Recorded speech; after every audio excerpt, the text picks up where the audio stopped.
You walk into a crowded networking event and spend 30 minutes standing near the drinks table, gripping a glass of water while trying to think of something worth saying. But across the room, you watch another guy move effortlessly between groups, commanding attention and looking entirely at ease. This experience highlights a psychological gap between our internal state and the external performance of others. We assume that because someone looks calm, they feel calm. We compare our messy, anxious internal reality to their polished outward behavior and conclude that we are missing a gene they were born with. The difference isn't biological. Both men felt a spike of nervous energy in the parking lot. The man commanding the room simply processed that feeling through a different sequence. It is one that any person can learn. In many households, social gatherings were evaluations. Relatives discussed school results and compared children openly, framing every interaction as a test of status. This is the root of cognitive appraisal theory. When the brain equates social settings with judgment, it adopts a default setting: evaluation equals threat. This overrides the prefrontal cortex, launching a freeze response as if you are in physical danger. Your nervous system is executing a survival pattern learned in high-scrutiny environments. Moving past this fear requires running a new sequence consistently enough to overwrite that old wiring. Standard advice to just be yourself or think positive usually fails, because you cannot logic your way out of a physiological stress response while your heart is racing and your palms are sweating. Confidence works in layers: physical, behavioral, and cognitive. Long-term change starts with the body, which then signals the brain to lower cortisol and relax the internal narrative.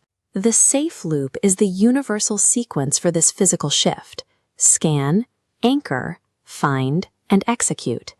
The anchor step intercepts the freeze response. You take 3 seconds to plant your feet hip-width apart, roll your shoulders back, and breathe into your belly. This sends hard evidence of safety directly to your nervous system. Confidence is not an emotion you wait for before you walk into a room. It is a physical sequence you run to generate that emotion.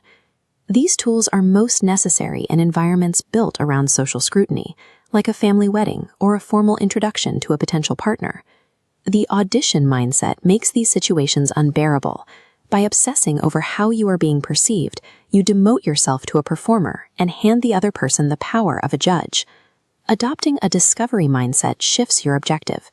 Instead of seeking approval, you are there to evaluate whether the other person is actually interesting or aligned with your values. Applying genuine curiosity removes the weight of rejection. If the interaction doesn't work, it becomes neutral information about a lack of fit, rather than a verdict on your personal value. Genuine, unpressured interest in another person is a more powerful social signal than any rehearsed script or clever opener. Childhood deference to authority often follows Indian men onto the corporate ladder. The habit of staying quiet and agreeable makes capability invisible, leading to professionals who are technically excellent but perpetually overlooked for leadership. Shifting this dynamic requires viewing a manager as a customer who needs your solutions, rather than a judge grading your performance. Authority is communicated through specific physical signals. Slowing your speaking pace and using a downward vocal inflection at the end of sentences demonstrates conviction. It forces the room to adjust to your rhythm. Professional authority comes from taking clear, unapologetic ownership of your perspective. Family dynamics are uniquely complex because intrusive questions about your life choices are usually fueled by a parent's hidden fear for your long-term security. Quiet compliance breeds resentment, and angry defensiveness confirms their belief that you are unstable. Establishing calm, warm autonomy provides a middle path. You can validate their underlying concern without surrendering to their timeline. This requires stating clearly that you share their goal for a good future, but you will not rush the process. A firm, respectful boundary provides the family with the instructions they need to stay involved in your life without smothering it. Applying these techniques situationally is the first step, but the ultimate goal is to shift your baseline identity. Every time you run the sequence, you provide your brain with evidence that you are a person who connects naturally with others. This shift requires a 90-day trajectory. You spend the first month anchoring the physical layers, the second month expanding into new social environments, and the third month integrating these behaviors into high-stakes professional and family scenarios. After 90 days of deliberate practice, these actions become automatic.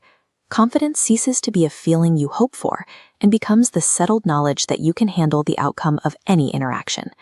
Stop waiting for a perfect feeling that may never arrive.